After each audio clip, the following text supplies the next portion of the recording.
Huli ka ang pagbagsak na isang pine tree sa Leonard Wood Road sa Baguio City. Nahila nito ang mga kawad kaya pati ilang poste natumba. Sinakop din ang puno ang 4 na lane ng kalsada. Tinamaan ng 5 pribado at pampublikong sasakyan. Walang naiulat na nasaktan. Ang tukod ng traffic hanggang 10 kilometro ang haba. Umabot na mahigit 4 na oras bago natanggal ang puno. Ayon sa Benguet Electric Cooperative, maghahating gabi nang maibalik ang kuryente sa mga naapektuhang barangay. Gusto raw makipagpulong ni Representative Leandro Leviste kay Senador Ping Lacson kaugnay sa mga hawak niyang files na galing umano kay yumaong dating DPWH Undersecretary Catalina Cabral. Si Lacson naman isiniwalat na may mga taga-gabinete na humirit ng allocables sa 2025 budget. Nakatutok si Mav Gonzalez. Isiniwalat kahapon ni Senate President Pro Tempore Ping Lacson na hindi bababa sa 5 cabinet secretary at ilang undersecretary ay may bilyong-bilyong pisong allocables at non-allocables sa 2025 budget base sa dokumentong hawak niya. Sabi ni Lacson, galing ito sa abogado ni yumaong dating DPWH Yusek Catalina Cabral at mga dokumento mula aniya mismo sa DPWH. Kabilang daw rito ang isang ES na may 8.3 billion pesos at si dating DPWH Secretary Manny Bonoan na may 30.5 billion para sa 2025 lamang.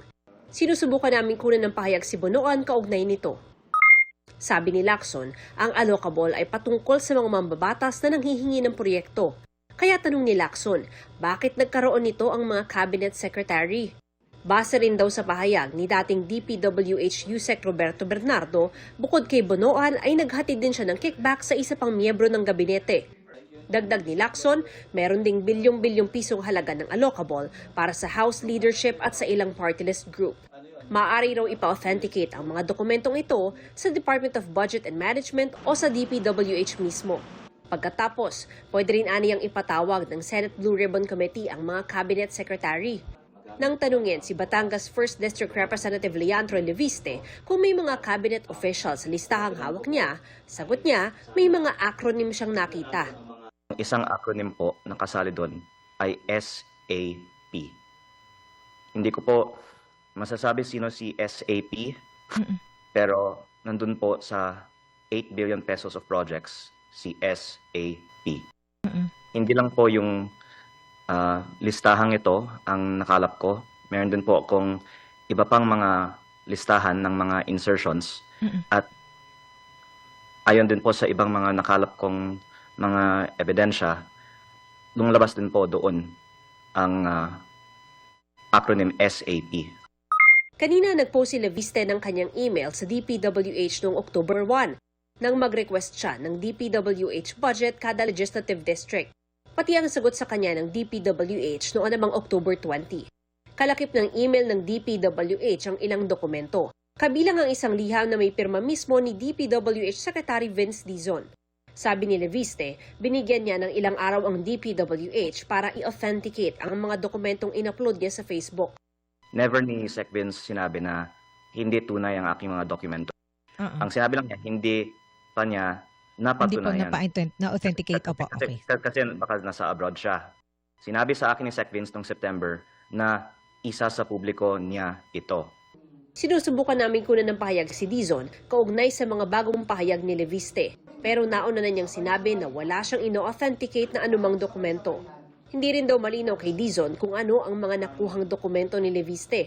Sabi pa ng kongresista, maraming pumigil sa kanya na mag-privilege speech ukol sa Cabral files at sila rin daw marahil ang pumipigil ngayon kay Dizon na ilabas ito. Lahat ng mga tao na nakapakala dito, ayaw nilang lumabas ang mga pangalan nila. At sila rin ko ay mga kaibigan ng aking ina. Pero, gusto kasi ng public malaman kung saan nagastos yung 3.5 trillion pesos sa DPWH. At nakakalungkot din na imbes na ilabas, mukhang pinagtatakpan pa. Kaya sana si DPWH naman po at si Sec Vince Dizon ang maglabas nito. At hindi na lang hanapan sa akin. Gayon din ang ilan umano na ipinadaraan pa sa kanyang inang si Senator Loren Legarda upang huwag ilabas ang listahan. Sinusubukan pa naming makunan ng pahayag ang senadora. Sinagot din ni Leviste ang alegasyon ni Dizon na sapilitan niyang kinuha ang mga dokumento kay Cabral. Bakit after 5 days lang niya sinabi yan? Actually, November ko pa sinasabi, meron akong files from Yusek Cabral, wala siyang sinabi na ganung kwento.